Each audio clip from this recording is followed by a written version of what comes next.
आमिर राशिद अली है और जिस i20 कार के सामने ये खड़ा है, इसी कार को चलाते हुए डॉक्टर उमर उन नबी ने वो आत्मघाती हमला किया, जिसकी वजह से 15 मासूम जिंदगियों की लाल किले पर 10 नवंबर 2025 को जान चली गई।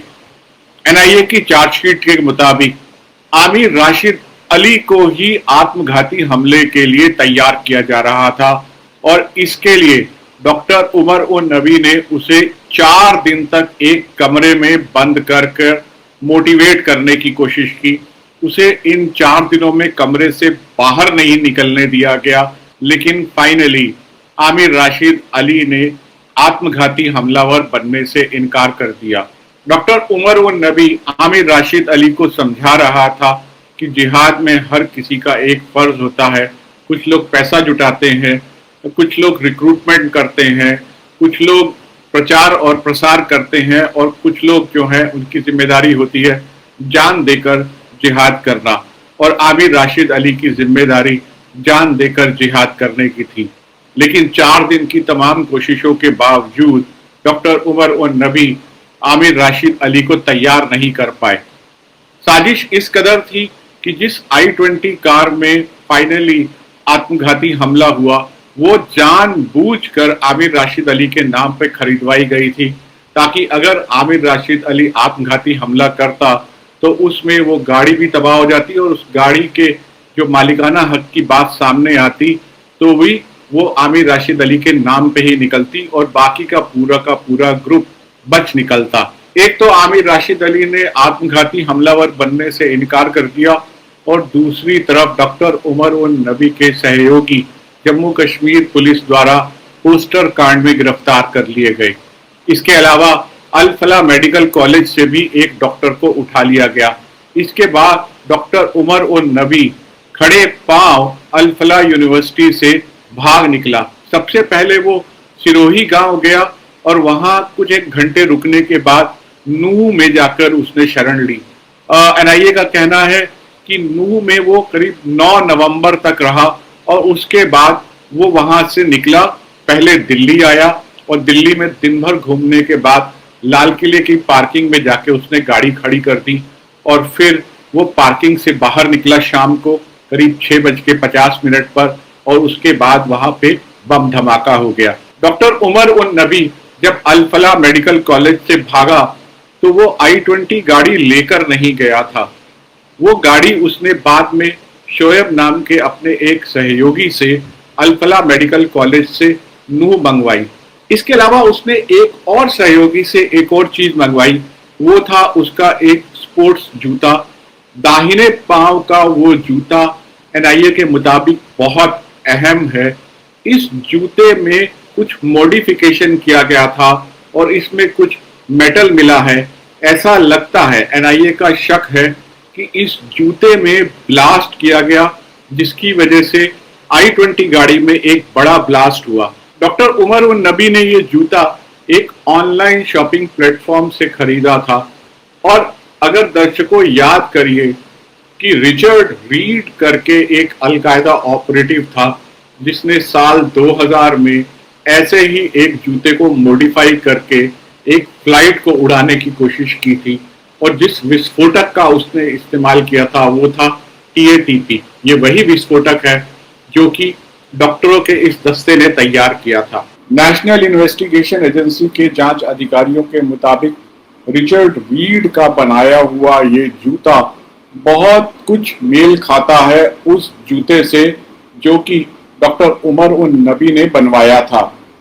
फर्क सिर्फ इतना है कि डॉक्टर उमर उन नबी के स्पोर्ट्स शू में सिलाई की गई थी। रायसीना रिपोर्ट्स के पास आई एक्सक्लूसिव जानकारी के मुताबिक डॉक्टरों के इस दस्ते के कुछ सदस्यों के रेडिकलाइजेशन की शुरुआत 2016-2017 में ही हो गई थी। ये वही वक्फा है जब जम्मू कश्मीर में काफी असंतोष फैल गया था बुरहान वानी की एनकाउंटर किलिंग के बाद। डॉक्टरों का ये दस्ता जम्मू कश्मीर से बढ़कर सहारनपुर, लखनऊ और अल फलाह मेडिकल कॉलेज तक अपने पांव पसार पाया। तो ये सब घटनाक्रम 2016-2017 से 2022 तक चला। 2022 में इस डॉक्टरों के दस्ते के 3 सदस्यों ने टर्की के जरिए अफगानिस्तान में जाने की कोशिश की, क्योंकि उनका मानना था कि अफगानिस्तान में इस वक्त शरिया के हिसाब से चलने वाली सरकार है और उन्हें वहां जाना चाहिए। डॉक्टरों के इस दस्ते के 3 सदस्य टर्की में 18 दिन तक रहे। वहां पे उनका जो बिचौलिया था उसने करीब 15 दिन तक उनका पासपोर्ट अपने पास रखा, लेकिन वो पासपोर्ट वापस लौटा दिया उसने, और ये तीनों मायूस होकर वापस लौट आए। रायसीना रिपोर्ट्स ने रेडिकलिज्म के लगातार बने हुए खतरे को समझने के लिए बात की नेशनल इन्वेस्टिगेशन एजेंसी के ही पूर्व चीफ वाईसी मोदी से। आइए सुनते हैं उन्होंने क्या कहा। देखिए, रेडिकलाइजेशन का खतरा तो सारे देश में है। इनफैक्ट ये रेडिकलाइजेशन का खतरा सारी दुनिया में है। आप ये देखिए कि जैसे आप भी बता रहे हैं और शायद ये इन्वेस्टिगेशन में भी निकल कर आया है कि आर्टिकल 370 का इन डॉक्टरों की रेडिकलाइजेशन से कोई ताल्लुक नहीं है। ये लोग पहले ही टर्की तक गए और वहां से जाकर आगे अफगानिस्तान जाने की फिराक में थे, जो शायद संभव नहीं हो पाया। और रेडिकलाइजेशन का कारण जो है वो सारी दुनिया की में जो भी गतिविधियां हो रही हैं वो कारण ज्यादा है। भारत में रेडिकलाइजेशन का खतरा पैदा जो हुआ है उसके बारे में हम सबको सचेत होना पड़ेगा, उसके बारे में सबको साथ लेकर चलना पड़ेगा और सारी एजेंसी को, डिफरेंट गवर्नमेंट की विंग्स को मिलकर काम करना होगा। क्योंकि भारत में मेरा ये मानना है कि हो सकता है कि कुछ ऐसी घटनाएं हुई हों जिससे आम मुस्लिम के दिमाग में ये बात आई हो कि भाई शायद उसको न्याय उतना नहीं मिल रहा। लेकिन फिर भी अगर हम देखें हमारे देश में जो घटनाएं हुई हैं, कुछ बड़ी बड़ी दुर्दांत घटनाएं हुई हैं, लेकिन उसके बावजूद भी जितनी बड़ी मुस्लिम पॉपुलेशन हमारे देश में है उस कंपैरिजन में जो विदेशों में जो हो रहा है हमारे यहाँ स्थिति कंट्रोल में है।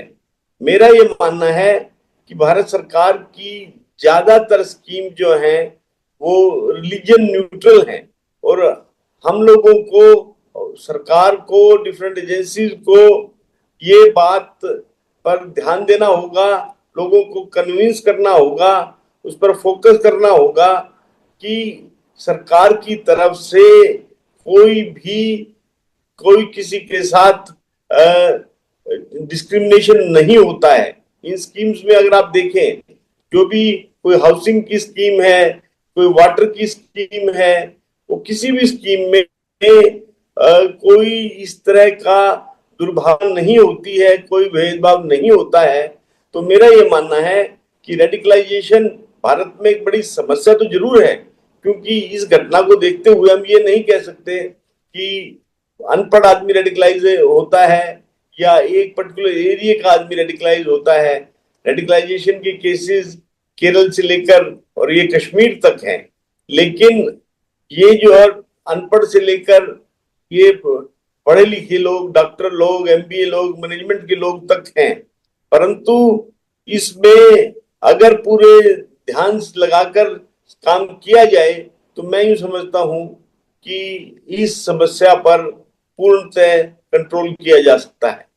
सर, इस जांच में एक बात और सामने आई है कि जो एक्सप्लोसिव्स की रिकवरी हुई थी वो फरीदाबाद में हुई थी, और उसके बाद वो एक्सप्लोसिव जो हैं वो सड़क के रास्ते जम्मू कश्मीर ले जाए गए, और वहां पे एक दुर्घटना में जब एक पुलिस स्टेशन में उन एक्सप्लोसिव्स को स्टोर करके रखा जा रहा था तो वहां पे एक एक्सीडेंटल ब्लास्ट हुआ जिसकी वजह से काफी सारे लोगों की जान गई।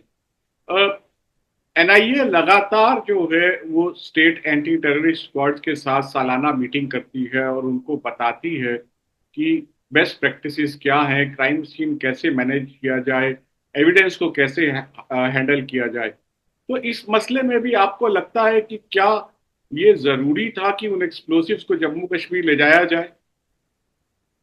देखिए, इसमें तो कोई कहने की बात नहीं है कि इस एक्सप्लोसिव्स की हैंडलिंग में, उनकी सैंपलिंग में कोई चूक हुई, जिससे जहां तक मुझे याद पड़ता है 9 आदमियों की जान गई उस पुलिस स्टेशन में। उसमें फोरेंसिक एक्सपर्ट्स भी थे, उसमें पुलिस ऑफिशियल्स भी थे, शायद एक रेवेन्यू ऑफिशियल को मजिस्ट्रेट भी था, और एक आध सिविलियन भी होगा। तो मेरा ये मानना है कि चूक तो हुई। और जैसे आपने स्वयं ही कहा है कि एनआईए नॉट ओनली एक एनुअल मीटिंग, मुझे ध्यान है कि हम लोग डिफरेंट स्टेट की एंटी टेरर एजेंसीज की ट्रेनिंग भी कंडक्ट करते थे, और मैं समझता हूं कि वो शायद अभी भी हो रही होगी। इनफैक्ट 3 स्टेट पुलिस कहीं मैं कहूंगा, दिल्ली पुलिस, हरियाणा पुलिस और जम्मू कश्मीर पुलिस तथा एनआईए का बहुत बढ़िया कोऑर्डिनेशन रहा। वो घटना हो गई, लेकिन मैं ये समझता हूं कि सभी पुलिस अथॉरिटीज ने एक्सेप्शनली अच्छा काम किया, मिलजुल कर काम किया। पर फिर भी एक बेसिक सवाल ये रह जाता है कि हम लोग इस इतने बड़ी घटना को रोक क्यों नहीं पाए।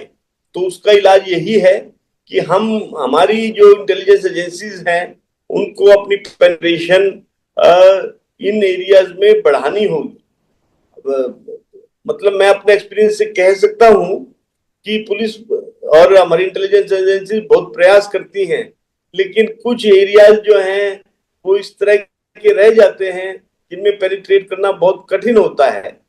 तो मेरा ये मानना है कि इस दिशा में हमें कंटिन्यूअस और लगातार प्रयास करना होगा।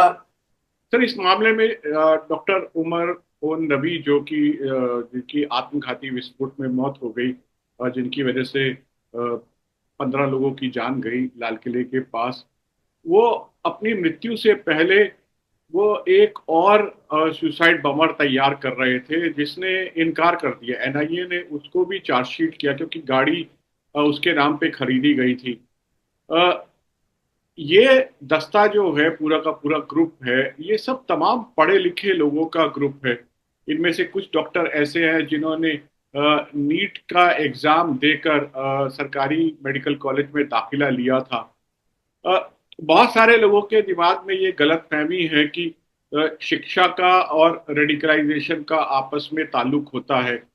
अनपढ़ लोग जल्दी रेडिकलाइज हो जाते हैं ऐसा, लेकिन हमने लगातार देखा है कि पढ़ाई जो है, बल्कि ज्यादा पढ़े लिखे लोगों के पास जिस तरीके से इंटरनेट का उनके पास एक्सेस होता है, वो ना सिर्फ भारत बल्कि भारत से बाहर की घटनाओं से भी प्रभावित होकर रेडिकल हो जाते हैं। तो आपके अनुभव क्या कहते हैं कि क्या जो एक धारणा बनी हुई है ये सही है? नहीं, पढ़ाई का ताल्लुक हो सकता है, बट बहुत लिमिटेड होता है, क्योंकि रेडिकलाइजेशन का कारण जो है वो अनपढ़ता नहीं है। रेडिकलाइजेशन का कारण जो है वो परसीव्ड डिस्क्रिमिनेशन है, या सो कॉल्ड रिलीजियस टीचिंग्स हैं, जिसके हिसाब से कुछ लोग अपने आप को ये महसूस करते हैं कि उनके साथ भेदभाव हो रहा है, और दूसरा उनको ये लगता है कि कुछ लोगों को लगता है कि उनके रिलीजन में ही ये लिखा है कि उनको इस्लामिक वे ऑफ लाइफ से जीना चाहिए, सारी दुनिया को इस्लामिक वे ऑफ से जीना चाहिए, और सारी दुनिया में ही सिर्फ इस्लाम ही एकमात्र धर्म है।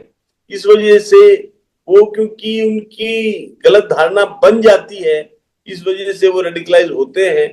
तो मेरा ये मानना है कि इस बात को अच्छे से प्रसारित किया जाना चाहिए, लोगों को समझाया जाना चाहिए कि सारी स्कीम जो है सरकार की रिलीजियस न्यूट्रल है, सरकार की तरफ से कोई किसी के साथ भेदभाव नहीं किया जाता। देशभक्ति करेगा तो सबको ही उसका लाभ मिलेगा। दूसरा सवाल यह है कि कुछ मिथ्या धारणाएं हैं जिनकी रिमूवल के लिए स्वयं उनकी कम्युनिटी की लीडरशिप को आगे आना होगा। मैं यूं समझता हूं कि ये जो एस्पेक्ट है, इस एस्पेक्ट के लिए जो भी मिथ्या धारणाएं लोगों के बीच में पैदा है, तो जो भी रिलीजियस लीडरशिप है उस कम्युनिटी की, उनको इस मिथ्या धारणा को दूर करना चाहिए और ये बात सर्वधर्म समभाव का जो एक विचार है उसको प्रसारित किया जाना चाहिए। तो दर्शकों, ये थे वाईसी मोदी जो हमें समझा रहे थे कि रेडिकलिज्म के खतरे से किस तरीके से निपटा जा सकता है। रायसीना रिपोर्ट्स की इस खास प्रस्तुति को देखने के लिए आपका बहुत बहुत शुक्रिया। अगर आपको ये प्रस्तुति पसंद आई हो तो कृपया इसे लाइक करें, शेयर करें और रायसीना रिपोर्ट्स चैनल को सब्सक्राइब करें। ऐसे ही खास खबरों के लिए देखते रहिए लगातार रायसीना रिपोर्ट्स।